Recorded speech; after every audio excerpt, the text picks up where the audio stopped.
A veces las historias más grandes no comienzan con multitudes, ni con edificios enormes, ni con fama mundial. Comienzan con fe, y justamente así arranca la historia de la Iglesia Evangélica Ebenezer, como una pequeña misión que, con el paso del tiempo, terminó convirtiéndose en una red con presencia e impacto internacional. Lo interesante aquí no es solo cuánto creció, sino cómo una obra espiritual logró expandirse sin perder el sentido de su origen.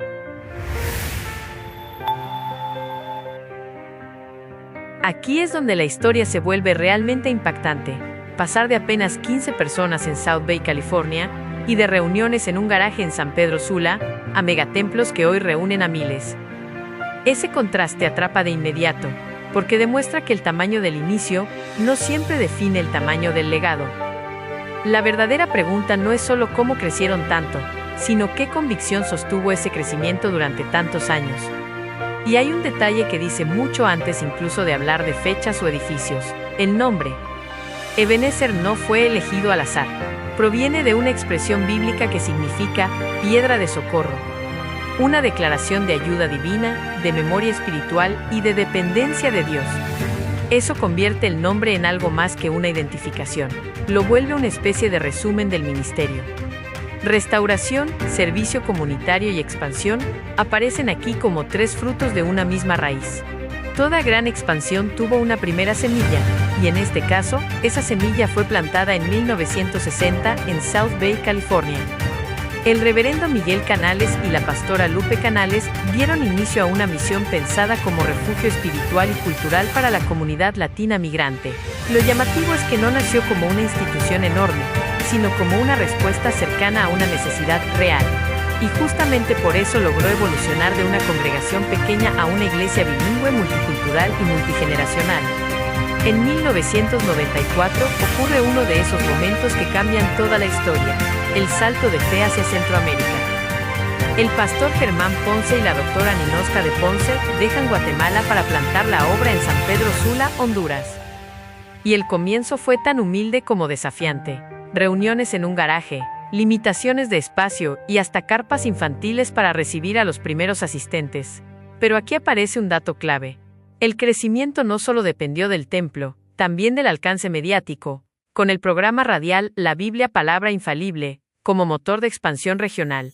Para 1999, la historia ya no era solo de crecimiento, sino de consolidación. En Guatemala se fortalece la estructura apostólica de Ministerios Ebenezer, muy influida por la formación bajo el Dr. Otoniel Ríos Paredes.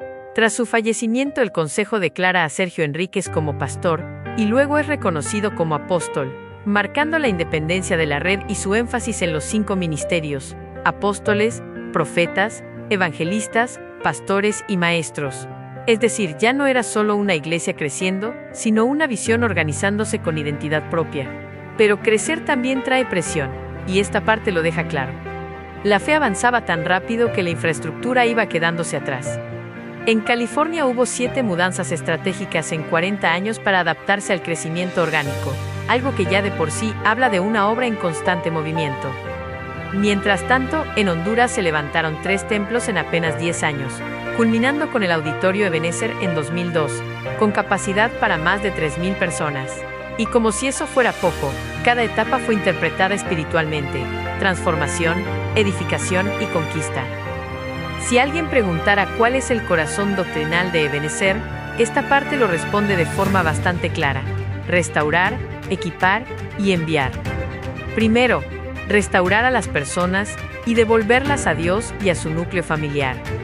Luego, equiparlas para que alcancen madurez espiritual mediante discipulado activo. Y finalmente, enviarlas para impactar positivamente a la sociedad. Lo interesante es que no se presenta como una fe pasiva o encerrada en 4 paredes, sino como un proceso que busca sanar, formar y movilizar. Y aquí aparece uno de los rasgos más fuertes del ministerio: su obra social. Porque la historia de Ebenezer no se cuenta solo desde los púlpitos, también desde la ayuda concreta. En Guatemala, con la Casa de la Misericordia, atendiendo personas en situación de calle y promoviendo reinserción social. En España, con Rebost Solidari, repartiendo alimentos, apoyo logístico y formación práctica. Y en Estados Unidos, con Puente de Esperanza, impulsando programas juveniles y acciones benéficas incluso reconocidas oficialmente. En otras palabras, la fe aquí se vuelve visible cuando toca problemas reales. En esta etapa, ya no hablamos de una iglesia local ampliada, sino de un ministerio adaptado a la era global. La infraestructura monumental en Guatemala, con capacidad para miles de personas, muestra fuerza organizativa. El alcance digital multicanal, con televisión, radio global, podcasts y escuela virtual, revela capacidad de adaptación. Y la expansión internacional a más de 500 iglesias confirma que la visión cruzó fronteras. Todo eso, además, acompañado por una postura de vigilancia doctrinal, defendiendo las escrituras frente a corrientes modernas que consideran desafiantes para la fe. Al final, el legado de Ebenezer no se resume solo en templos, cifras o expansión geográfica. Su historia se presenta como la prueba de una fe que atribuye su avance a la intervención divina. Hasta aquí nos ayudó Jehová. Y quizá lo más impactante de todo es esta idea final. No han construido únicamente recintos, sino refugios de fe, esperanza y restauración con impacto mundial. Eso hace que su historia no se vea solo como crecimiento institucional, sino como una herencia espiritual y comunitaria. Suscríbete.